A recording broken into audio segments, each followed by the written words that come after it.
Tiene la palabra la señora Alexandra Fernández. Gracias, presidente. Buenas tardes. Estoy de acuerdo con lo que usted estaba diciendo anteriormente. Que comparto parte de la reflexión que usted estaba haciendo anteriormente sobre la necesidad de cambiar el ancho de vía y la urgencia de que no quedase, digamos, el sistema ferroviario del eje atlántico, digamos, como una isla, ¿no?, dentro del sistema ferroviario del Estado. Pero no hay una relación directa y única entre la voluntad de modificar el ancho de vía y la modificación de la implantación del sistema de seguridad. Son dos elementos diferentes. Sí. Entonces, no entrando en si era o no pertinente la modificación del ancho de vía, que digo ahí que efectivamente había que buscar una solución a un problema, pero que tenía múltiples respuestas, no tenía una única forma de ejecución, ¿no?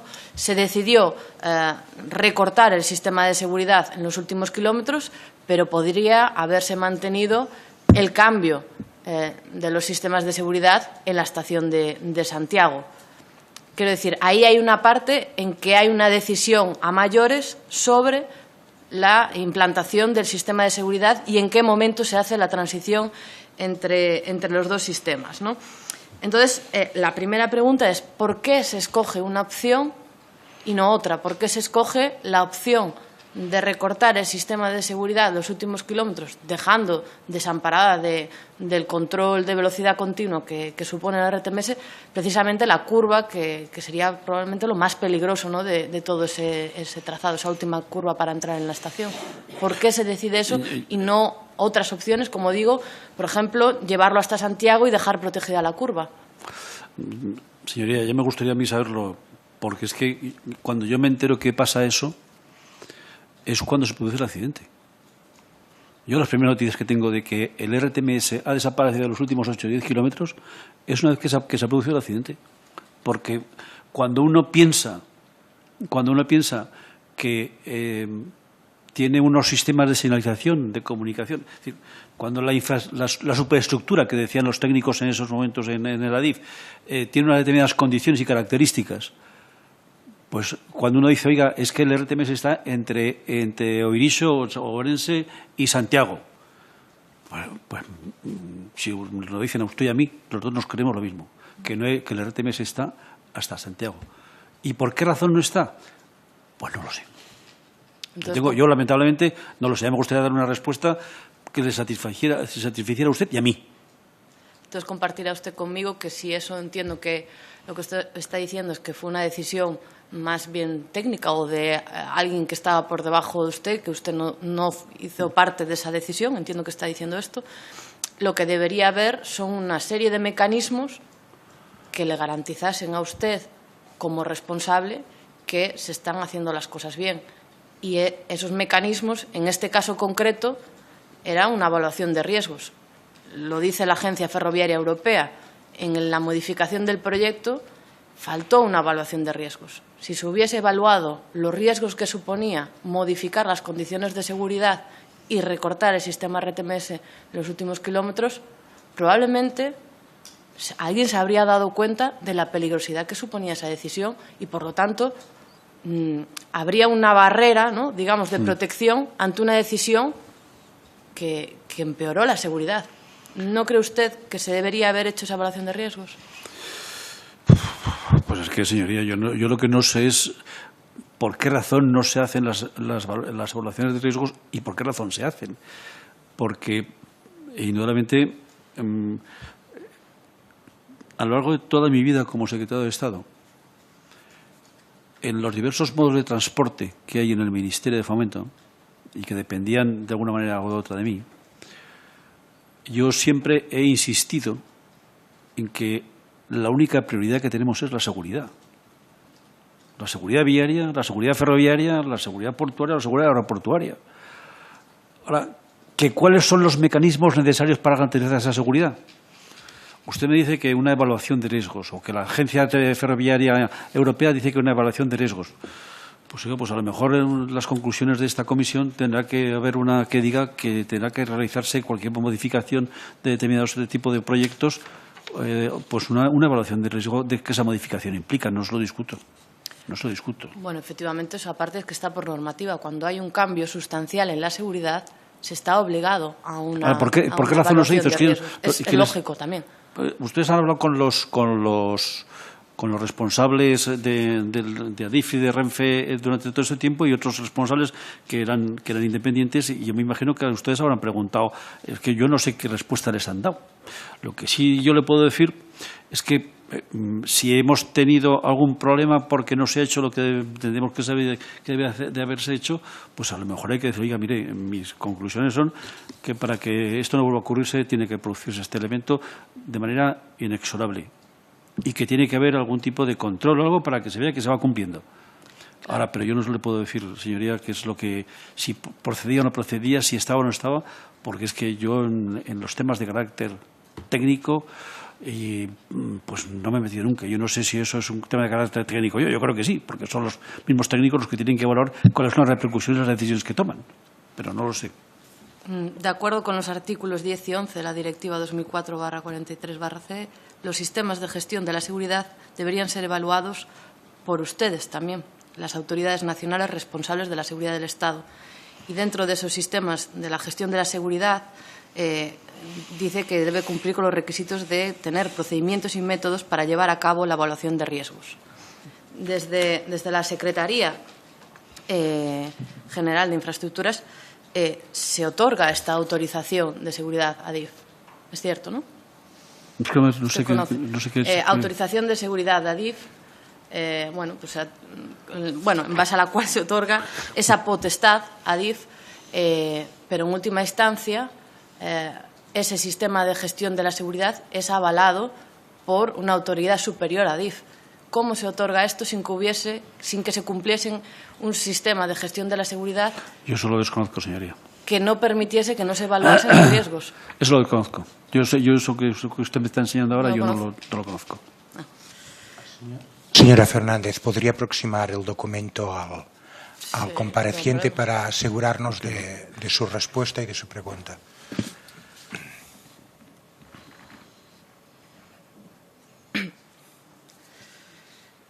Bueno, ahí se recogen lo que son los criterios de evaluación del sistema de gestión y en dicha evaluación se comprueba que Adif ha establecido un sistema propio de gestión de la seguridad y que está en condiciones de cumplir con los requisitos específicos necesarios para la administración segura de la infraestructura.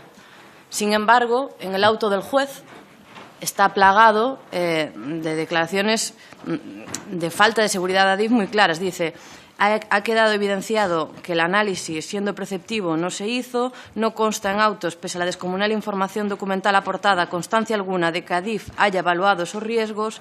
Por parte de Adif nada se hizo para evaluar y reducir dicho riesgo a parámetros de tolerancia conforme a las exigencias de las normas CENELEC.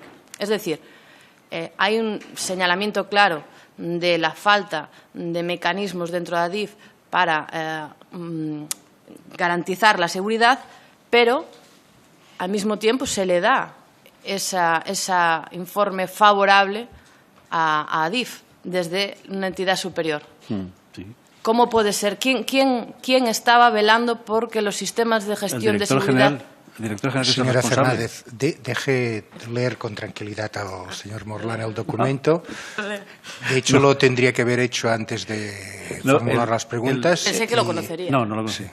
No, pero aquí, al fin y al cabo, el responsable es el director general. Es decir, que cada uno, en el ámbito de sus competencias, cada quien tiene la capacidad para dictar estas resoluciones.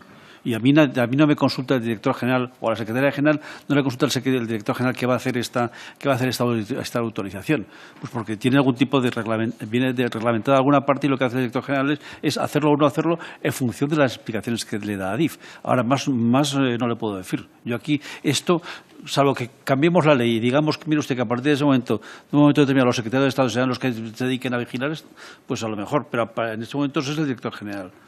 Y después de saber lo que pasó en el accidente de Angrois, ¿no hace usted una valoración un poco crítica, ¿no?, de si se velaba suficiente, de que los sistemas de gestión de seguridad internos de Adif estaban bien procedimentados, controlados, desde la Secretaría General. ¿De la Dirección General? Sí. Es muy delicado ponerme yo a decirle un sí o un no cuando haría falta ver algo más, toda la documentación. Yo creo que cada quien actúa en función de sus responsabilidades, que cuando uno dicta una resolución la dicta porque es el responsable para hacerlo y él asume toda la responsabilidad. Si se quiere que sea otro el que lo haga, pues tendrá que articularse todas las medidas para que sea otro el que lo haga. Pero por ahora el responsable es el director general. Y ya acabo. Solo una pregunta en cuanto Alexandra, solo que está su documento aquí a su disposición, si lo quiere.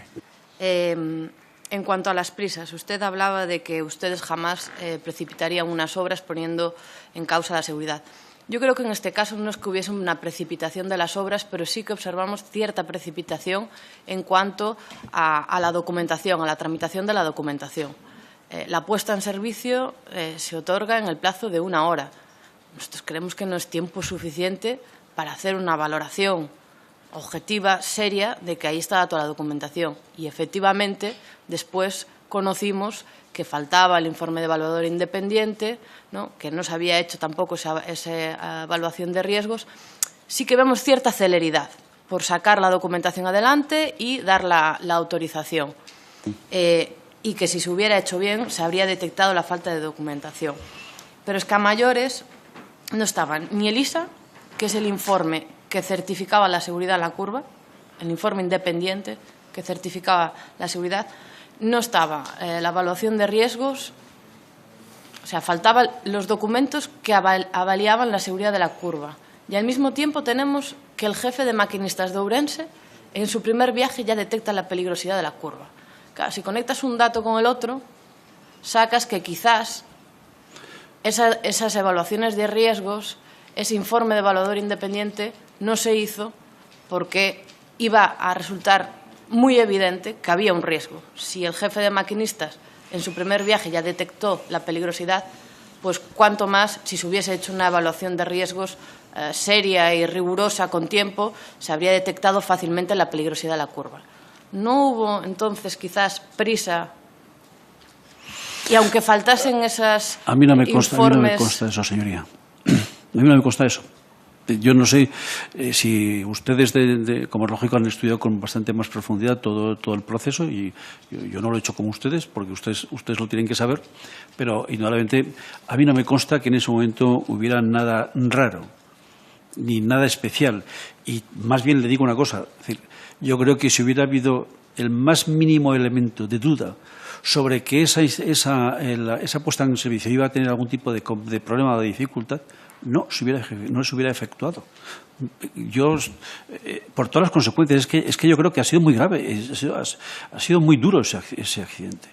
Y son las familias, no lo van a poder olvidar nunca, y yo creo que los responsables públicos, cuando vemos estas cosas, pues se nos pone la carne de gallina como para pensar que nos hemos dejado de hacer algo que era importante, que era ver si estaba bien. Y por eso digo que cuando a mí me dicen que se puede poner en servicio, bueno, no me lo dicen a mí, lo dice el propio ADIF. Mire que se va a poner en servicio esta línea, pues yo me creo que todo está hecho en condiciones. Y todo está hecho perfectamente. Pero sabiendo ahora que quizás no se daban todas las condiciones. Pues yo lo lamento mucho que haya sido así, pero faltaba documentación. Pues habrá que ver de qué manera, cara al futuro, se buscan fórmulas para que no se vuelva a plantear una cosa similar. Sabiendo hoy que faltaba el informe de evaluador independiente, que era obligatorio entregar, ¿usted no cree que se debería volver a investigar? Sabiendo todo lo que sabemos ahora, con un imputado en Adif, yo creo que hay... con los informes de la Unión Europea, sabiendo que faltaba documentación por entregar, ¿no cree usted que es necesario que se haga una investigación más profunda, que vaya más allá de señalar solo el error humano? Yo creo que el juez los tribunales están haciendo una investigación sobre todo este triste accidente, y yo confío en lo que decide la justicia, y me imagino que muchas de las cosas que usted está poniendo encima de la mesa pues posiblemente se verán ahí. Pero también reitero una cosa, es decir, usted lo pone de manifiesto, usted piensa que ha pasado así, estamos en una Cámara en donde se toman las decisiones para ver de qué manera se pueden corregir los daños que han causado determinadas decisiones o determinados hechos que se han producido, y creo que sería bueno a lo mejor pues, que eso se contemplara aquí y se modificara para el futuro cualquier tipo de documento, de norma que pudiera dar lugar a que pudiera ocurrir otra cosa similar. Señoría, es lo que le puedo decir. Gracias. Gracias a usted. Muchísimas gracias, señora Fernández. A continuación.